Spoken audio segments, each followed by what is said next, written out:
BRS హయాంలో scam లేని scheme లేదు.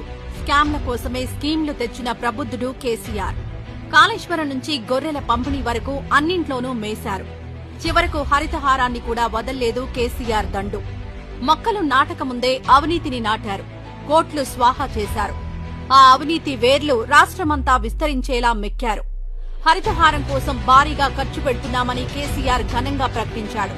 కానీ పచ్చదనం పెంచుతున్నామని డబ్బులు పంచుకున్నారు. పేరు మాత్రం చెట్లది, మింగింది మాత్రం గులాబీ నేతలు. 10 ఏళ్లలో 293 కోట్ల మొక్కలు నాటామని రికార్డుల్లో రాసుకున్నారు. వాటి పేరు మీద ఏకంగా 824 కోట్లను ఖర్చు చేశారు. మొక్కలు ఎదగలేదు కానీ బీఆర్ఎస్ నేతల అవినీతి ఎదిగి మహావృక్షమైంది. మరి ఎన్ని మొక్కలు బతికాయంటే మాత్రం లెక్కలేదు.